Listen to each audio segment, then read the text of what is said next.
శీతాకాలంలో జనరల్గా వచ్చే ఇష్యూస్ ఏంటి అంటే జలుబు చేయడం, లేకపోతే ఫ్లమ్ ఎక్కువగా ఫామ్ అవ్వడము, వీటితో పాటు కొంత వాత రోగాలు అనేవి మనం ఎక్కువ చూస్తూ ఉంటాం. అది జాయింట్ పెయిన్స్ అవనివ్వండి. సో వీటికి సంబంధించి ఆయుర్వేదంలో ఎలాంటి పరిష్కారాలు ఉన్నాయంటే ఏం చెప్తారు సార్? సాధారణంగా వాతావరణం మారుతున్నప్పుడు ఇవందరికీ రావడం, తీసుకునే ఆహారంలో కొన్ని లోపాలు ఉండడం, శరీరానికి సరిపోని ఆహారం తీసుకోవడం, బయట వాతావరణంలో తిరగడము, ఈ పొల్యూషన్ అది తిరగడము, దానివలన జలుబు, రొంప, దగ్గు, ఆయాసం, ఒగర్పు, అస్తమా ఇటువంటివన్నీ కూడా శ్వాసకోశాలకి సంబంధించిన సమస్యలు ఎక్కువగా వస్తూ ఉంటాయండి. మామూలుగా చిన్న వయసు వాళ్ళకి కాలమానాన్ని బట్టి అప్పటికప్పుడు తీసుకునే విషయాలు అయితే చిన్న చిన్న వాటిలతోటి కొంచెం వేడి మంచినీళ్ళు త్రాగడం, తేనె నాకుతూ ఉండడం, ఇటువంటి జాగ్రత్తలు తీసుకుంటూ ఉంటే అవి ఆటోమేటిక్గా కంట్రోల్ అయిపోతాయండి. లేదు కొంచెం ఔషధాని కింద ఏదైనా వాడాలి అన్నప్పుడు ఈ జలుబు కానీ, రొంప కానీ, తుమ్ములు కానీ, కఫం కింద ఉండడం కానీ, దాని గురించి ఎవరైనా సరే కూడా వెంకటేశ్వర ఆయుర్వేద లిమిటెడ్ చింతలూరు కంపెనీ వారిది చ్యవనప్రాశలేహం అని ఒక ఔషధం ఉంటుందండి. దీన్ని ఉదయం లేచి బ్రష్ చేసుకున్న వెంటనే ఒక చెంచాడు తింటూ ఉంటే శ్వాసకోశాలకి సంబంధించిన సమస్యలు, ఈ లంగ్స్కి శుభ్రం చేస్తూ, ఈ కఫము ఇటువంటిది ఏదైనా ఉంటే తగ్గడానికి బాగా పనికొస్తుంది. జనరల్ టానిక్ కింద కూడా ఎక్కువగా ఇది ఉపయోగపడుతుందండి. కొంచెము ఇంకా ఎక్కువగా ఉంది అని అనిపిస్తే కనుక శ్లేష్మగజాంకుశము అని ఒక మాత్ర ఉంటుందండి. ఈ మాత్రని కాచి చల్లార్చిన మంచినీళ్ళతో ఒక మాత్ర వేసుకుంటూ ఉంటే సాధారణంగా వచ్చి జలుబు, రొంప, దగ్గు, కఫం వీటికన్నింటికి సరిపోతూ ఉంటుందండి. ఇది ఇలా వాడుకుంటూ ఆహార నియమాలు కొంచెం పాటిస్తూ, వేడి మంచినీళ్ళు త్రాగుతూ, పెరుగు ఇటువంటివి, సీతాఫలము, కఫాన్ని పెంచి ఇవి తినకుండా ఉంటే దాని నుంచి ఉపశమనం పొందవచ్చు. వీటితో పాటు అంటే మీ మెడిసిన్ నాకు ఆల్మోస్ట్ ఒక 20 సంవత్సరాలుగా సుపరిచితం కాబట్టి అడుగుతున్నాను. దీంతో పాటు మీరు కొన్ని ఇస్తారు కదా సార్, మహాలక్ష్మి విలాస రసం. అదేనండి అమ్మా, మీకు ఇందాక నేను చెప్పిన చ్యవనప్రాశలేహము శ్లేష్మగజాంకుశము అన్నది ఈ కాలమానాన్ని బట్టి వచ్చే వ్యాధులన్నింటికి కూడా ఇవి సరిపోతూ ఉంటాయండి. అదే వ్యాధి కొంచెం తీవ్రత అవ్వడం వల్ల బాగా ఊపిరాడకపోవడము, గుండె బరువుగా రావడము, ఆయాసం ఎక్కువగా రావడము, కఫం ఎక్కువగా ఉండడము, తుమ్ములు ఎక్కువగా ఉండడము జరుగుతూ ఉంటుందండి. వాళ్ళకి మహాలక్ష్మి విలాసరసము అని ఒక మందు ఉంటుందండి. ఈ మందుని కొంచెం సీతోపలాది చూర్ణం కలుపుకుని ఉదయము, సీతోపలాది చూర్ణం అంటే ఏమిటో చెప్పండి, మరి మాకు తెలియదు కదా. సీతోపలాది చూర్ణం అన్నది కూడా ఒక ఔషధం అండి. అది ఓకే. ఆ ఔషధం దీనికి అనుపానంగా కలుపుకుని ఇవి రెండూ కలిపి ఉదయము సాయంత్రము తేనెతోటి తీసుకుంటూ, ద్రాక్షారిష్టము అని ఒక టానిక్ ఉంటుందండి వెంకటేశ్వర ఆయుర్వేద నిలయం లిమిటెడ్ చింతలూరు వారిది. ద్రాక్షారిష్టము రాత్రి పడుకునేటప్పుడు 3 మూతల మందు, 3 మూతలు మంచినీళ్ళు కలిపి తాగితే ఈ మహాలక్ష్మి విలాసరసము ప్లస్ ద్రాక్షారిష్టము కలిపి వాడడం వల్ల ఈ శీతాకాలంలో వచ్చే వ్యాధుల గురించే కాకుండా పూర్వకాలంగా అనాదిగా ఉన్న అస్థమా రోగులకు కూడా చాలా ఆరోగ్యకరాన్ని చేకూర్చడానికి బాగా పనిచేస్తూ ఉంటుందండి. ఈ మధ్య ఎక్కువగా కొన్ని వీడియోలు వస్తుందంటే శీలాజిత్ అనేది అసలు దేనికి పనికొస్తుంది, శీలాజిత్ అనే సిరప్ కానీ దేనికి పనికొస్తుంది అనేది. శిలాజిత్ క్యాప్సిల్స్ అన్నది కొంతమందికి బలానికి అది వాడుతున్నారండి. కానీ మా వెంకటేశ్వర ఆయుర్వేద నిలయానికి సంబంధించి మా దగ్గర శిలాజిత్తు భస్మం అన్నది పౌడర్ కిందే ఉంటుంది. అది ఒంట్లో ఉన్న ఉష్ణం తగ్గడానికి, అరికాళ్ళు మంటలు, కళ్ళు మంటలు, మూత్రం మంట ఇలాంటివి ఏదైనా ఉంటే తగ్గడానికి పడవ. దాని గురించి శిలాజిత్ క్యాప్సిల్స్ కొన్ని నరాలు పటుత్వానికి కూడా పనికొస్తాయి. సార్ ఇప్పుడు మీరు ఆస్తమా అన్నారు, లేదా డస్ట్ అలర్జీ అనుకోండి, వీజ్ అని వినపడుతూ ఉంటుంది మనకి, లోపల నుంచి ఫ్లమ్ లంగ్స్లో బాగా ఉండి పైకే సౌండ్ వినపడుతూ ఉంటుంది. వాళ్ళు ఊపిరి తీసుకున్నప్పుడు, నవ్వినప్పుడు, దగ్గినప్పుడు అది వస్తూ ఉంటుంది. అయితే చాలామంది ఏం చేస్తారంటే ఓ పక్క నుంచి ఇంగ్లీష్ మెడిసిన్ వాడుతూ ఉంటారు, ఇంకో పక్క నుంచి ఆయుర్వేదిక్ మెడిసిన్ లేదా హోమియోపతి మెడిసిన్ ఇలా వాడుతూ ఉంటారు. అలా వాడడం వల్ల ప్రాబ్లం ఏమి ఉండదంటారా సార్? ఆయుర్వేద మందు, అలోపతిక్ ఇంగ్లీష్ మందులు రెండు కలిపి వాడడం వల్ల వారికి ఏ రకమైన ఇబ్బంది ఉండదండి. వ్యాధి వెంటనే కంట్రోల్లోకి రావాలి అంటే అలోపతిక్ మందులు వాడుకుంటూ పక్కన ఇది వాడినప్పుడు ఆయుర్వేద ఔషధం కూడా తీసుకుంటూ ఉన్నప్పుడు వ్యాధి పూర్తిగా తగ్గుతుంది, పూర్తిగా ఉపశమనం చేస్తూ ఉంటుంది. వాళ్ళు ఒరే ఔషధాలు వేసుకుంటున్నాము, మందులు వేసుకుంటున్నాము తగ్గిపోతుందనే కాకుండా ఆహార నియమాలు పాటిస్తూ తగిన ఎక్సర్సైజ్, మానసికంగా కూడా ప్రిపేర్ అవ్వాలండి. నాకు ఈ బాధ ఎక్కువగా ఉంది, నేను ఎక్కువ సమస్యలో ఉన్నాను అని చెప్పని మానసికంగా పెట్టేసుకోకుండా నేను ఈ ఔషధం వాడుతున్నాను, నాకు వ్యాధి తగ్గుతుంది అని కూడా పెట్టుకుని చేసుకున్నప్పుడు మానసికంగా ఔషధము పనికొస్తుంది, ఆరోగ్యం కూడా మంచిగా.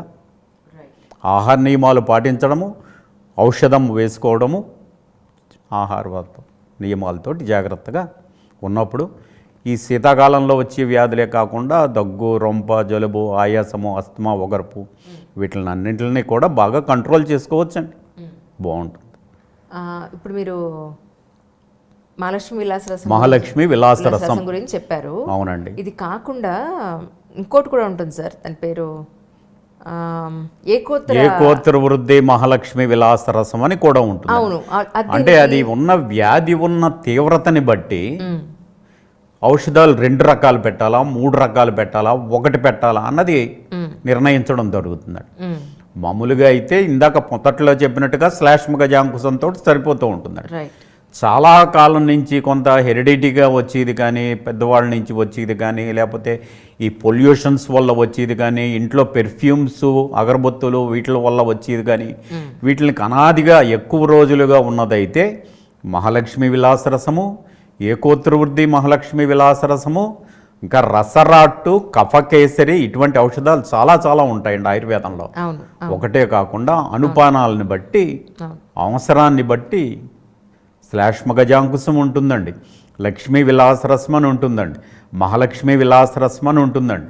ఇంకా పొడి దగ్గు అటువంటివి కొంతమందికి వస్తూ ఉంటాయి. ఈ శ్లేష్మం అది లేకుండా వైక్రాంత చంద్రోదయం అనే మాత్రలు ఉంటాయండి.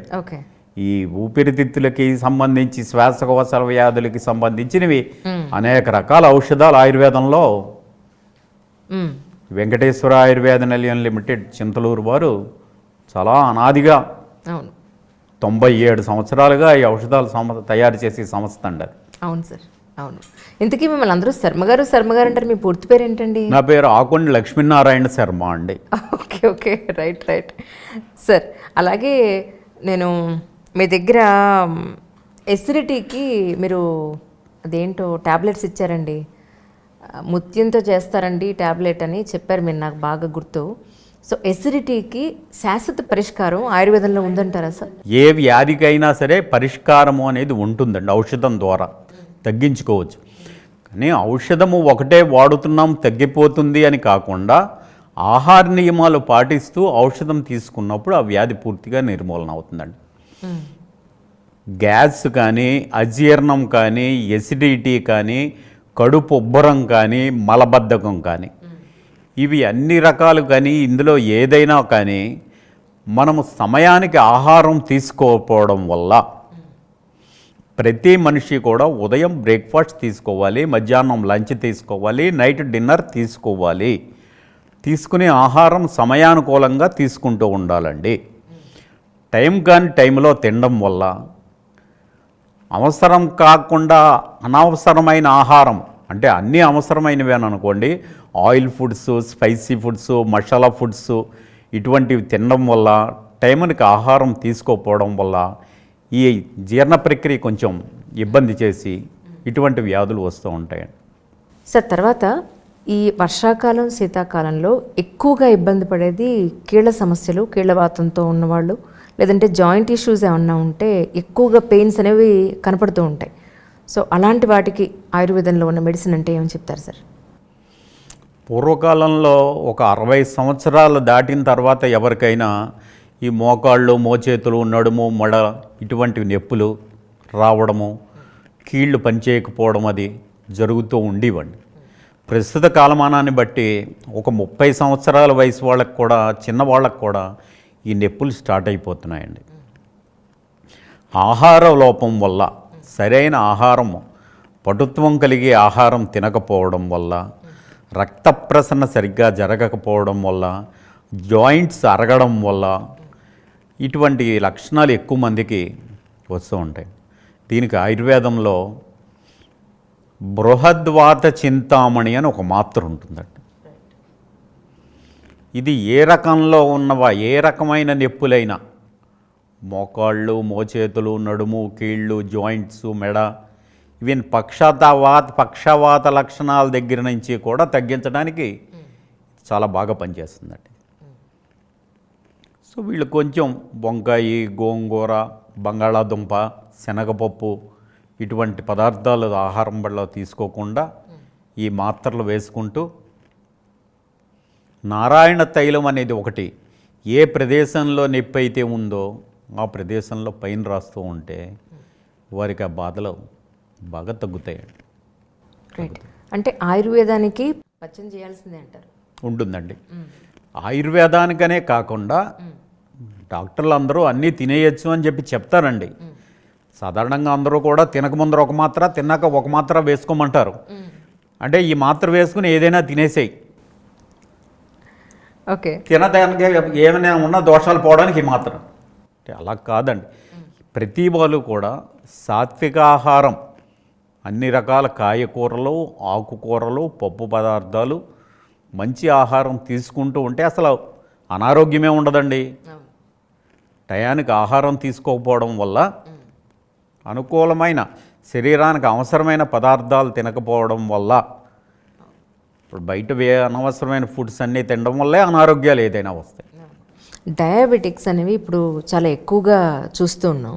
ఆయుర్వేదంలో డయాబెటిక్ కనుక అయితే ఎవరైనా సరే మనం మెడిసిన్ తీసుకుంటే తగ్గే అవకాశం ఉందా సార్? డయాబెటిక్ అన్నది చాలా దారుణంగా చాలామందికి వస్తుందంట.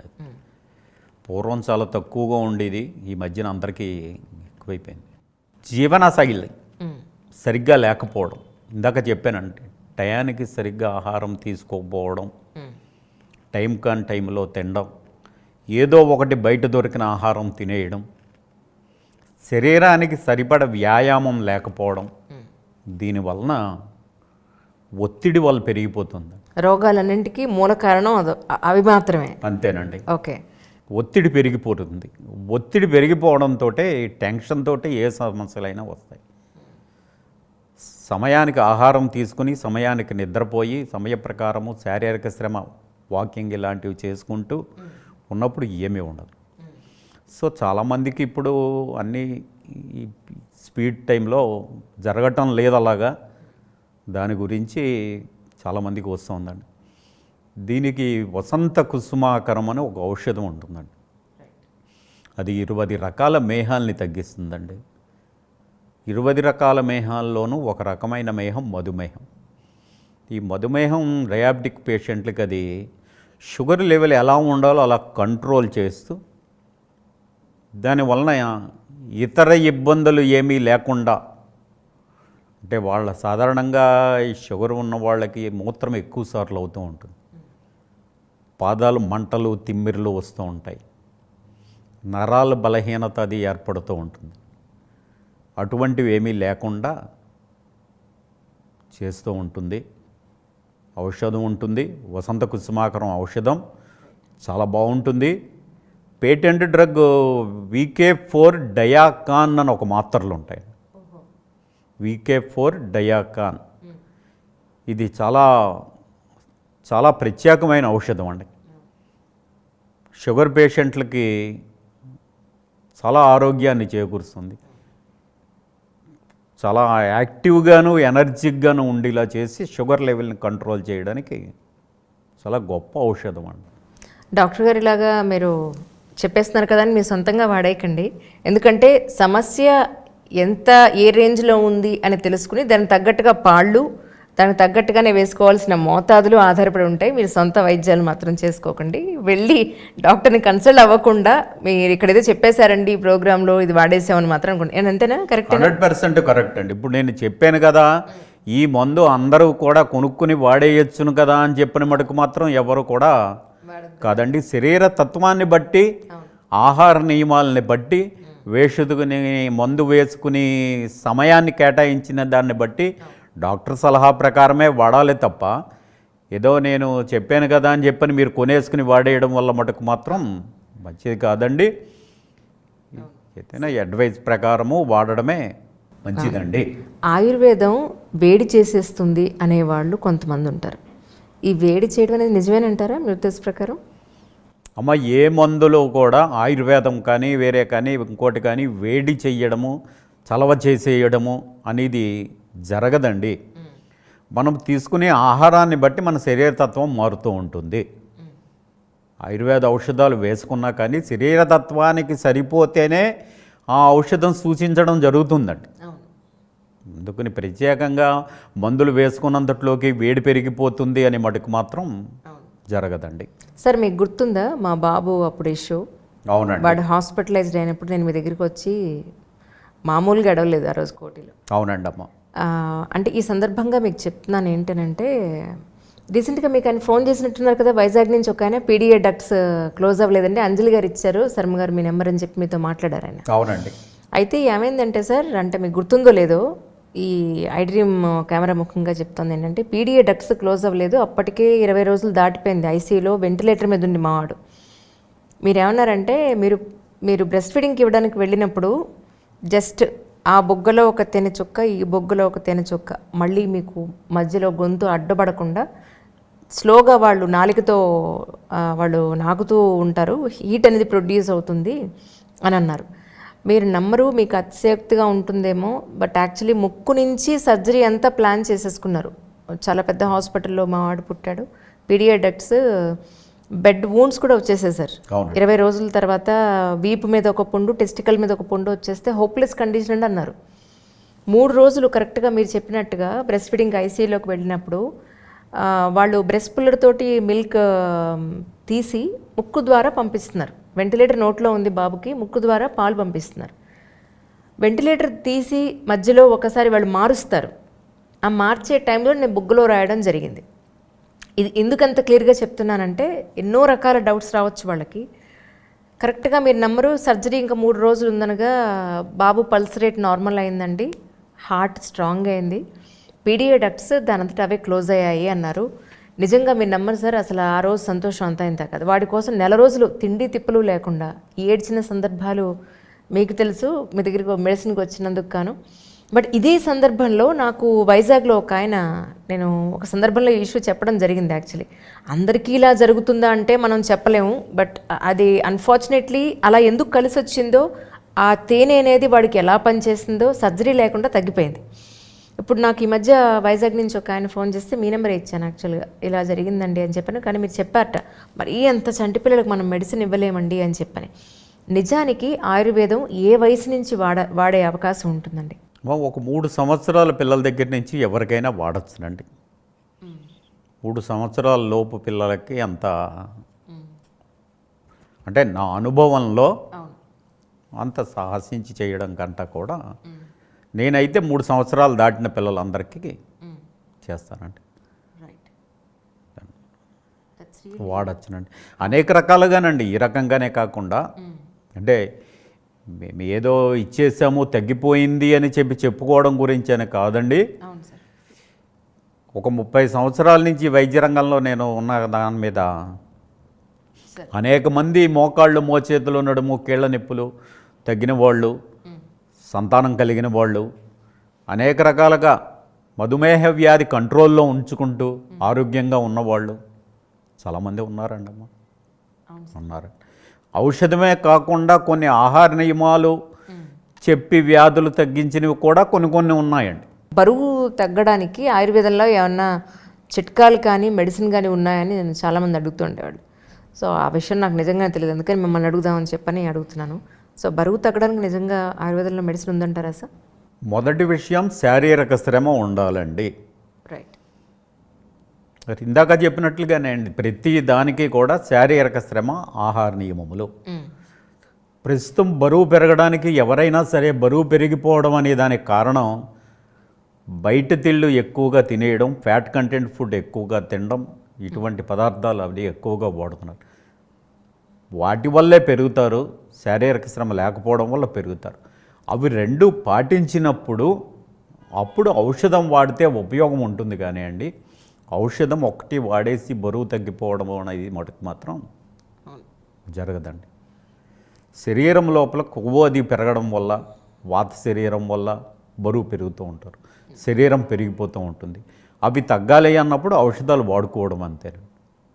నరాల బలహీనత, కండపుష్టి, తర్వాత ఇంకటి ఎముక పుష్టి, వీటికి ఆయుర్వేదంలో చాలా చక్కటి మందులు ఉన్నాయని చెప్పని నేను కూడా వాడాను అనుకోండి, నా ఓన్ ఎక్స్పీరియన్స్ అది. సో వాటి గురించి ఒకసారి మాకు ఎక్స్ప్లెయిన్ చేయండి. సిద్ధ మకర ధ్వజము అని ఒక ఔషధం ఉంటుందండి. ఇది స్వర్ణ భస్మము కలిపి తయారు చేస్తారు. చాలా గొప్ప ఔషధం అండి అది. బాలురు కానీ స్త్రీలు కానీ, ఇందాక మీరేంటంటే ఎన్ని సంవత్సరాల పిల్లల దగ్గర నుంచి వాడచ్చునండి ఆయుర్వేద ఔషధం అన్నారు కదా. ఇది బాలురు కానీ, స్త్రీలు కానీ, వృద్ధులు కానీ, గర్భిణీ స్త్రీలు కానీ, ఎవరైనా సరే కూడా అందరూ దీన్ని రోజు, ఇది ఔషధం కింద, భస్మం కింద ఉంటుంది, మాత్రల కింద ఉంటుంది. ఆ భస్మాన్ని తేనెతో కలిపి కానీ పాలతో కానీ కలిపి తీసుకోవచ్చును. లేదా మాత్రలు కూడా ఉదయము సాయంత్రము వేసుకోవడం వల్ల రక్తశుద్ధి, రక్తవృద్ధి, రక్త ప్రసరణ బాగా చేస్తూ, ఎముకలు, నరాలు, కండరాలకి బలంగా ఉంచుతూ, బ్రెయిన్ పవర్, జ్ఞాపక శక్తి కోల్పోకుండా చేస్తూ, మనిషికి ఏ రకమైన అనారోగ్యము కలిగినా కానీ దానికి వ్యాధిని పెంచేయకుండా బాడీలో ఇమ్యూనిటీ పవర్ని పెంచడానికి చాలా బాగా పనిచేస్తుందండి ఇది సిద్ధ మకర ధ్వజం మాత్రం. ఏ వయసు వారైనా ఎంతకాలమైనా వేసుకోవచ్చునండి. చాలామంది కాలేజ్ అమ్మాయిలు వాళ్ళు కూడా ఇది శరీర కాంతి రావడానికి, ఫేస్లో గ్లో ఉంటుందని వాడుతూ ఉంటారు.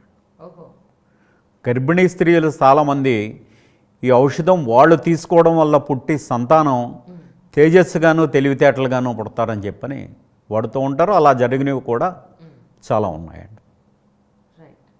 అంటే మీరు మెడిసిన్కి తగ్గట్టుగా ఫుడ్లో కూడా కొన్ని మార్పులు చేసుకోవాలని మీరు చెప్తూ ఉంటారు జనరల్గా. అండ్ అందులో మీరు ఎక్కువ ఉండేదంటే మినుము ఎక్కువ ఉండేలాగే చెప్తూ ఉంటారు. అవునండి. అంటే ఎందుకు, అంటే ఆ మినుము ఎక్కువ తీసుకోమని ఎందుకు అంటారు ఈ మెడిసిన్తో పాటు అని, అంటే ఏం చెప్తారు సార్? పూర్వీకులు కూడా వైద్యము ఇది కాకుండా కూడా ప్రతి వాళ్ళు కూడా మినప కుడుములు తినడం, ఇడ్లీలు తినడం, మినపసున్ను తినడం, ఇవన్నీ చేస్తూ ఉండేవారు. ఇవి తీసుకోవడం వల్ల ఏంటంటే ఒళ్ళు గట్టి చేస్తుందండి, శరీర పటుత్వాన్ని ఎక్కువ కాలం ఉంచుతుంది, గమ్ముని చేస్తుంది అది. అందుకని మినుముకి చాలా ప్రాధాన్యత ఉందండి. మినుము తీసుకుంటూ ఉండడం వల్ల ఇడ్లీ కానీ, మినపసున్ను కానీ, వడ కానీ, మళ్ళీ ఆయిల్ ఫుడ్ ఎక్కువ కంటెంట్ లేకుండా మినుములు తీసుకోవడం వల్ల ఎక్కువగా శరీర దారుఢ్యానికి, నరాల పటుత్వానికి బాగా పనిచేస్తూ ఉంటుంది. తర్వాత చాలామంది మలబద్ధకంతో మన మంచి ఫుడ్ తినడం ఎంత ఇంపార్టెంటో, మన శరీరంలో ఉన్న మల్లాలని బయటికి ఎవ్రీడే బయటికి పంపడం కూడా ఆ ప్రక్రియ అంతే ఇంపార్టెంట్. కాబట్టి సో మలబద్ధకానికి సంబంధించి ఆయుర్వేదంలో ఏం మెడిసిన్ ఉంది సార్? అన్నం తినేటప్పుడు శుభ్రంగా అన్నంలో చింతపండు చారు కలుపుకునే తినడం, రోజు ఒకటి బాగా ముగ్గిన అరటిపండు తింటూ ఉండడం, జామ పండు తినడం, ఆహార నియమాలు పాటిస్తూ సరైన ఆహారం తీసుకుంటూ, ఆహారం నమిలేటప్పుడు బాగా మెత్తగా నమిలి తీసుకుని జీర్ణం బాగా అయిపోతే మోషన్ ఫ్రీగా అయిపోతూ ఉంటుంది. ఆహారం టైంకి తీసుకోకపోవడం, సరైన ఆహారం తీసుకోకపోవడం వల్ల ఈ మలబద్ధక సమస్య కూడా వస్తూ ఉంటుందండి. రాత్రి పడుకునేటప్పుడు ఒక గ్లాసుడు వేడి మంచినీళ్ళు తీసుకోవడం, త్రిఫల చూర్ణం అని పౌడర్ ఉంటుందండి. ఆ పౌడర్ని ఒక గ్లాసుడు గోరువెచ్చటి నీళ్ళల్లో ఒక చెంచాడు పౌడర్ కలుపుకొని తాగుతూ ఉంటే రోజు ప్రొద్దుటే మోషన్ ఫ్రీగా అవుతూ ఉంటుంది. వాళ్ళకి ఆ మలబద్ధక సమస్య లేదు. కొంచెం ఎక్కువ కాలం నుంచి ఉంది అంటే సుఖ విరోచన వటి అని ఒక మాత్ర ఉంటుందండి. ఆ మాత్ర వేసుకోవడం వల్ల కూడా రాత్రి పడుకునేటప్పుడు వేడి మంచినీళ్ళతో ఒక మాత్ర వేసుకుని పడుకుంటే ప్రొద్దుటే మోషన్ ఫ్రీగా అయిపోతుంది. ఆ మలబద్ధక సమస్య నుంచి వారు ఉపశమనం పొందవచ్చు. మోషన్ ఫ్రీగా అవ్వకపోవడం వల్ల కూడా అనేక రకాల అనారోగ్యాలు ఏర్పడుతూ ఉంటాయి. వీటిలన్నింటికి కూడా అది వాడుకోవడం వల్ల వాళ్ళకి ఆ సమస్య తగ్గుతుంది. సార్ ఈ రోజుల్లో వయసుతో సంబంధం లేకుండా జుట్టు శుభ్రంగా ఊడిపోతుంది. సో మరి ఆ హెయిర్ ఫాల్కి సంబంధించి ఆయుర్వేదంలో ఏదైనా మెడిసిన్ ఉందండి? పూర్వకాలంలో ప్రతి వాళ్ళు కూడా ప్రతిరోజు కొబ్బరి నూనె రాసుకుని తల దువ్వుకుని జడ వేసుకుని చేస్తూ ఉండేవారండి. తల్లిదండ్రులు తామగారు ప్రతిరోజు కొబ్బరి నూనె రాస్తూ ఉండేవారు. ప్రస్తుత కాలమానాన్ని బట్టి ఎవరూ కూడా అసలు నూనె రాయడం లేదు, రోజు తల రుద్దేయడం. డెర్మటాలజిస్టులు కూడా కొబ్బరి నూనె రాయాల్సిన అవసరం లేదండి, కొబ్బరి నూనె వల్ల సమస్యలు ఎక్కువ వస్తాయని చెప్తున్నారు కదా. ఎప్పుడో ఒకసారి రాయండి, రాసి కొబ్బరి నూనెతోటి మసాజ్ చేసి ఒక గంట తర్వాత తలంటి పోసేసుకోండి. నెత్తి మీద కొబ్బరి నూనె ఉండడం వల్ల నష్టమే కానీ లాభం ఏం లేదు దానివల్ల అని అంటున్నారు. మరి మీరేమంటారు? పూర్వకాలంలో మన తాతగారు, నాన్నగారు, మామగారు, అమ్మగారు వీళ్ళని చూసాం మనం. వాళ్ళకి ఏమన్నా కొబ్బరి నూనె రాసుకోవడం వారి సమస్యలు వచ్చాయా అండి? మా నాన్నగారికి 70 ఏళ్ళండి. ఇప్పటికీ మా నాన్నగారి జుట్టు పూర్తిగా తెల్లబడలేదు, సాల్ట్ అండ్ పెప్పర్లో కూడా లేదు. నాకన్నా కూడా మా నాన్నగారికి నల్ల జుట్టు ఎక్కువ ఉంది. అందుకని కొబ్బరి నూనె తలకు రాసుకోవడం చాలా మంచిదండి. అది ఇప్పుడు ఎవరూ రాయట్లేదు. బృంగామలక తైలము అని ఒక తైలం ఉంటుందండి. దాంట్లో గుంటగలగరాకు, గోరెంట, ఉసిరి, మందారం ఇటువంటివి మూలికలతోటి దాన్ని తయారు చేస్తారు. అది తలకి రోజు రాసుకోవడం వల్ల, ప్రతిరోజు రాసుకోవాలండి. ఎప్పుడో వారానికి ఒక రోజు రాసుకుంటానని కాదండి, ప్రతిరోజు రాసుకోవడం వల్ల జుట్టు రాలిపోకుండా ఉండడానికి, జుట్టు పెరగడానికి, చుండ్రు అది తగ్గడానికి కూడా చాలా బాగా పనికొస్తుందండి. అంతేకాకుండా జ్ఞాపక శక్తిని పెంచుతుంది అది. అందుకని బృంగామలక తైలం అన్నది తలకి రాసుకుంటూ ఉంటే ఏ విధమైన జుట్టు సమస్యలకైనా బాగా పనిచేస్తాం. చ్యవన్ప్రాష్ అనేది మా చిన్నప్పటి నుంచి కొన్ని అడ్వర్టైజ్మెంట్లో కూడా చూశాను నేను. చదువుకునే పిల్లలకి జ్ఞాపక శక్తికి చాలా ఉపయోగపడుతుంది, తోడ్పడుతుంది అని చెప్పని. అది ఎంతవరకు నిజం అంటారు సార్? చ్యవనప్రాష్ లేహం అన్నది ఉసిరికాయతో చేస్తారండి. ఊపిరితిత్తులకి చాలా శ్రేష్టమైనదండి, చాలా అనుకూలంగా ఉంటుంది. సో పిల్లల జ్ఞాపక శక్తికి ప్రత్యేకంగా జ్ఞాపక శక్తి గురించి అనేటప్పటికీ సరస్వతీ లేహం, బ్రాహ్మీ లేహం అంటారండి. అదే బ్రాహ్మీ సరస్వతీ లేహం. అది రోజు ఉదయం ఒక చెంచా, సాయంత్రం ఒక చెంచా తినిపిస్తూ ఉంటే జ్ఞాపక శక్తిని బాగా పెంచుతుంది, తెలివితేటలను పెంచుతుంది, మతిమరుపుతనాన్ని పోగొడుతుంది, ఉత్సాహంగా ఉంచుతుంది. చిన్నపిల్లలకి మాటలు స్పష్టంగా రావడానికి కూడా అది పనిచేస్తూ ఉంటుందండి. సరస్వతీ లేహం అది. సార్ అశ్వగంధ లేహ్యం గురించి చాలా రకాలైన అపోహలు ఉన్నాయి. అశ్వగంధ లేహ్యం అనేది అసలు ఎలా తయారవుతుంది, దేనికోసం వాడతారు? అశ్వగంధ రూట్స్ ఉంటాయండి అమ్మ. అది ఆ రూట్స్ని తీసుకుని తేనె, నెయ్యి, పటిక బెల్లము ఇటువంటి విషయాలు కొన్ని రకాల మూలికలు ఇంకా కలిపి దాన్ని తయారు చేస్తారు. అది అశ్వగంధ లేహం అన్నది దానికి దీనికి అని కాదండి, ఏ రకమైన అనారోగ్య సమస్య లేని వాళ్ళు కూడా రోజు తినచ్చు. శరీర పుష్టి, ఇందాక మీరు అడిగారు, కండ పుష్టి, నరాలు పటుత్వం, ప్రస్తుత కాలమానంలో ప్రతి వాళ్ళకి ఉన్న మానసిక సమస్య, మానసిక ఆందోళనలు, టెన్షన్స్, ఒత్తిడి తగ్గిస్తూ శరీరానికి పుష్టిని పెంచడానికి చాలా అద్భుత ఔషధం. ఆయుర్వేదానికి మూలం అశ్వగంధ. ఇందాక మీరు అన్నారు పిల్లలు పుట్టని వాళ్ళకి కూడా ఈ కొన్ని మెడిసిన్స్ వాడడం వల్ల పిల్లలు పుట్టారు అని చెప్పని, వాటి గురించి ఏమన్నా కొంచెం చెప్పగలుగుతారా మాకు? ఆడవాళ్ళల్లో నెల నెల బహిష్టులు సరిగ్గా రాకపోవడము, అధికంగా ఒళ్ళు పెరగడము, బహిష్టు టైంలో కడుపు నొప్పి, నడుము నొప్పి రావడము, ఇతర సమస్యలు కొన్ని ఉంటూ కొన్ని కారణాల వల్ల సంతానం కలగడం ఆలస్యం అవ్వడము, సంతానం కలగకపోవడము ఇలా జరుగుతూ ఉంటుంది. వాళ్ళకి వెంకటేశ్వర ఆయుర్వేద నిలయం లిమిటెడ్ వారిది కళ్యాణ ఘృతము అని ఒక మందు ఉంటుందండి. మహాద్రాక్షాది చూర్ణం అని ఒక ఔషధం ఉంటుందండి. ఇవి రెండూ కలిపి పాలతో సేవిస్తే చాలామందికి సంతానం కలిగిన వారు ఉన్నారు. క్రమం తప్పకుండా ఒక 6 మాసాలు వాడితే చాలా ఫలితాలు ఉంటాయండి. అలా మగవాళ్ళల్లో కూడా కొన్ని వీర్య దోషాలు ఉంటాయండి. దానికి పంచబాణ రసము అని ఒక మాత్రం, మదన కామేశ్వర లేహ్యము అని ఒక లేహ్యము ఉంటుంది. ఇది వాడడం వల్ల మగవాళ్ళల్లో వచ్చి వీర్యదోషాలు అవి పోగొట్టి సంతానం కలగడానికి ఇలా భార్యాభర్త ఇరువురు కూడా ఒక 5-6 నెలలు వాడితే బాగా ఫలితాలు ఇచ్చిన వారు చాలామంది ఉన్నారంట. సార్, ఈ డస్ట్ అలర్జీలకి, రెస్పిరేటరీ అలర్జీస్కి సంబంధించి ఆయుర్వేదంలో ఏది వాడితే మంచిదంటారు? కొంతమందికి ఇంట్లో బూజు, దుమ్ము, ధూళి ఉంటుందండి, వాటి వల్ల వస్తుంది. కొంతమందికి అగరబత్తులు అవి పొగ, పెర్ఫ్యూమ్స్ అవి వాటి వల్ల వస్తుంది. కొంతమంది బయట పొల్యూషన్ వల్ల వస్తూ ఉంటుంది. వీటి వల్ల ఈ ఊపిరితిత్తుల్లో ఇవన్నీ సూక్ష్మక్రిములు చేరడం వల్ల అది డస్ట్ అలర్జీ టైప్లో వస్తూ ఉంటుందండి. మామూలుగా ఉన్నవాళ్ళు అయితే చవనప్రాశ లేహము, ద్రాక్షారిశ్రమం ఇందాక చెప్పినవి కంటిన్యూగా వాడుకుంటుంటే ఉపశమనంగా ఉండిపోతుంది. అది కొంచెం ఏదైనా వ్యాధి ముదిరి పరిస్థితికి వచ్చినప్పుడు ఇందాక చెప్పినట్టుగా మహాలక్ష్మి విలాస రసం, ఏకోత్తర వృద్ధి మహాలక్ష్మి విలాస రసం, ఇటువంటి ఔషధాలు వారి యొక్క వ్యాధి ఉన్న పరిస్థితిని బట్టి పోవడం. సార్, మైగ్రేన్కి కూడా ఉందా అండి మెడిసిన్ ఉందా? మైగ్రేన్కి ఉంటుందండి మాది. ఎక్కువ ఆలోచన వల్ల, ఒత్తిడి వల్ల, పైత్య ప్రకోపం ఎక్కువగా ఉండడం వల్ల ఈ తలనొప్పి, తలదిమ్ము, మాడు నొప్పి, పార్శ్వపు నొప్పి ఇటువంటి వస్తూ ఉంటాయి. వీటికి కొంచెం జాగ్రత్త తీసుకుంటూ చంద్రావర్తి రసము అని ఒక మందు ఉంటుందండి. చంద్రావర్తి రసము, ఈ మందుని జీలకర్ర పొడితోటి సేవిస్తూ ఉంటే ఈ శిరస్సుకి సంబంధించినవి ఏదైనా సమస్యలు తగ్గిస్తూ ఉంటుంది. దాంతోపాటుగా చందనాది తైలం తలకి రాసుకుంటే ఇందాక మీరు అడిగినట్టుగా ఈ మైగ్రేన్, తలనొప్పి, తలదిమ్ము, పార్శ్వపు నొప్పి ఇటువంటి వ్యాధులన్నింటినీ కూడా తగ్గించుకోవచ్చు. దానివల్ల ప్రశాంతంగా నిద్ర కూడా కలిగిస్తూ ఉంటుంది.